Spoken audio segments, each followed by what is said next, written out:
నమస్కారం గురుగారు. అనేక శుభ ఆశీస్సులు అందరికీ. దేశం క్షేమంగా ఉండుగాక. ఆడపడుచు ద్వారా మీ ద్వారా అందిస్తున్నాం. గురుగారు, ఈ నెల 21 తారీఖున మనకి సూర్యగ్రహణం అయితే ఉంది. మరి గ్రహణం నాడు పాటించవలసిన నియమాలు, తీసుకోవాల్సిన జాగ్రత్తల గురించి కాస్త చెప్తారా? చాలా ఉన్నాయి. హ్మ్. పాటించదలుచుకుంటే హ్మ్. గ్రహణం అనేది సహజంగా వస్తుంది, ప్రకృతిలో జరిగేదే. ఇది దేవత కాదు అనుకున్నప్పుడు ఏమీ లేదు. హ్మ్. ఏమీ లేదు.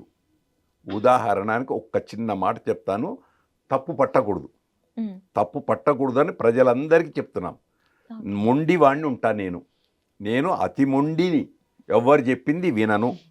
నేను హ్మ్. అమావాస్య నాడు, హ్మ్. గ్రహణం నాడు, ఆదివారం, అమావాస్య ఆదివారం గ్రహణం నాడు శ్మశాన వాటికలో పెళ్లి చేసుకుంటా అని చేసుకుంటా. నన్నేమంటావు? ఎవరేమన్నా నా ఇష్టం. ధైర్యవంతులు అనుకుంటాం.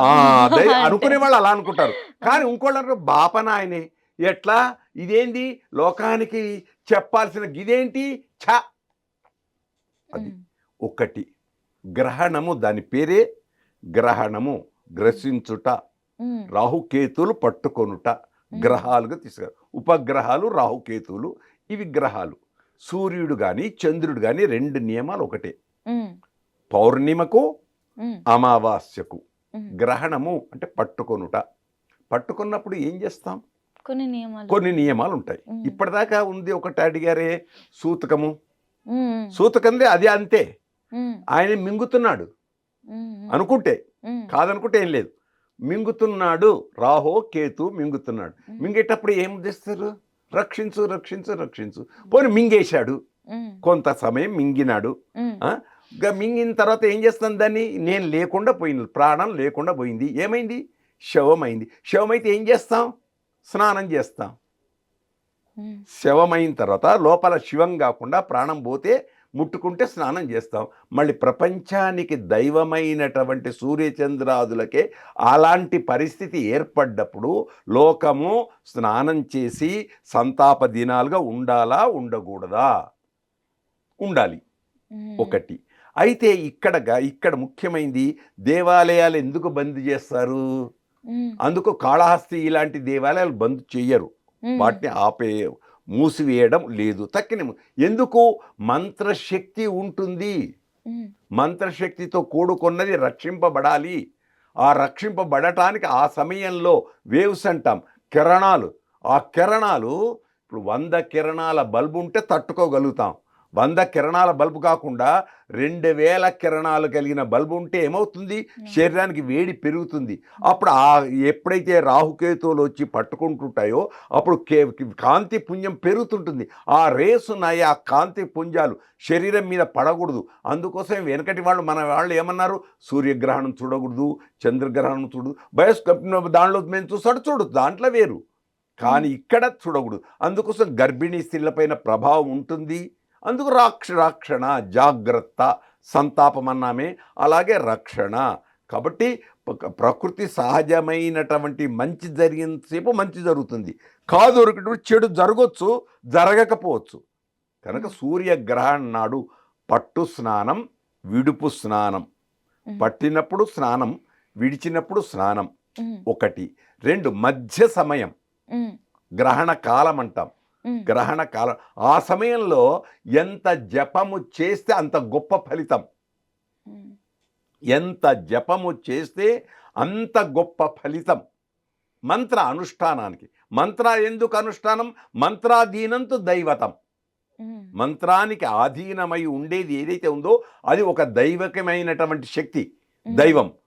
తన్మంత్రం బ్రాహ్మణాధీనం. విన్నారా? అందుకోసం ఆ మంత్రాన్ని అనుష్ఠానం చేస్తే సాధారణ చేసే రోజుల కంటే అధికమైన ఫలం వస్తుంది. ఎలా? ఉదాహరణ, రాబోయేది విజయదశమి. రోజు దుర్గను పూజిస్తాం, మళ్ళీ విజయదశమికి ఎక్కువ ఎందుకు? ఒకటి. మొన్న జరిగింది వినాయక చతుర్థి, రోజు విఘ్నేశ్వరుని ఇంట్లో రోజు పూజిస్తాం, మళ్ళీ వినాయక చవితికే ఎందుకు ఎక్కువ పూజలు? రోజు ఎందుకు లేవు? రోజు ఎందుకు లేవు అంటే బర్త్డే సెలబ్రేషన్స్ అంటారు. ఇప్పుడు ఆ దుర్గాదేవి కూడా అంతే, నవరాత్రుల సెలబ్రేషన్స్ అంటారు. అట్లానే ఇక్కడ కూడా గ్రహణాలలో కూడా సెలబ్రేషన్ అనేది కాకుండా సంతాపాల వలె ఆ మంత్ర అనుష్ఠానముతో ఒక దీక్షతో ఉండుట, అంటే చెడు జరుగుతున్నది, ప్రకృతి పైన ఏదో చెడు ప్రభావం ఉన్నది. అప్పుడు ఏం చేస్తాం? చెడు వచ్చింది అంటే ఇల్లు కడుక్కుంటాం, వస్త్రాలు మార్చుకుంటాం, ఇది చేస్తాం. కనుక అన్ని 1, 2 ఉన్నాయి ప్రపంచంలో, శుభము అశుభం. శుభానికేమో విలువ ఎక్కువిస్తున్నాం, అశుభానికి విలువ తగ్గిస్తున్నాం. అదే మహమ్మదీయ సోదరులకు కూడా ఉంటుంది. కానీ వాళ్ళు శవాన్ని ఎత్తుకొని వాళ్ళు హాయిగా ఇది చేస్తారు, ప్రార్థిస్తారు, వాళ్ళ దైవం. అలాగే ఇక్కడ సూర్య చంద్రాదులకు కూడా గ్రహణ సమయంలో నియమాలు తప్పకుండా పాటించాలి. పెద్దలు ఏ నియమాలు చెబితే ఆ నియమాలు. అందుకు ఆలయ శుద్ధి, శరీర శుద్ధి. ఆలయం బయట, అక్కడ దేవాలయం, ఇది ఆలయమే కనుక తలంటు స్నానం చేయుట శుద్ధి. తర్వాత మంత్ర జపం, ఏమీ ఆహారం స్వీకరించకపోవుట. అప్పుడు ఏమవుతుంది? ఏకాగ్రత వస్తుంది. ఆహారం స్వీకరిస్తే ఏమొస్తుంది? నిద్ర వస్తుంది. ఆ నిద్ర ఇలాంటివి రాకుండా ఏకాగ్రతతో ఆరోగ్యాన్ని రక్షించుకుంటూ 10 మందికి మంచి పంచి ఆ మంచితనాన్ని దేశంలో నెలకొల్పటానికి మనకు పూర్వీకులు అందించినట్టు గొప్పనైన వ్రతాలు ఇవి. వ్రతాలు అనగానే కుంకుమ పూజ చేసే కాదు, పాటించుట వ్రతము, దీక్ష. ఆ దీక్షతో అప్పుడు మంత్ర అనుష్ఠానం. ఏ మంత్రం చేయాలి? మళ్ళీ ఇప్పుడు అడుగుతారు కొందరు. ఏ మంత్రం చేసినా ఫలితం ఎక్కువ వస్తుంది. ఇప్పుడు ముఖ్యమంత్రి గారు ఉన్నారు, ముఖ్యమంత్రికి ఉత్తరం రాయడం వేరు, ఆయన ప్రత్యక్షంగా కాగానే అదే ఉత్తరం ఆయన చేతికి ఇస్తే ఆ పని తొందరగా అవుతుంది. ఇది కూడా అంతే, ప్రత్యక్షంగా దైవాన్ని ఆరాధిస్తే ఎక్కువ ఫలితం. ఆరాధించకుండా ఎక్కడున్నా మళ్ళీ దైవానికి అందరు బిడ్డలే, ప్రపంచమంతా బిడ్డలే. దైవానికి ఆయనకు తెలుసు. విన్నారా?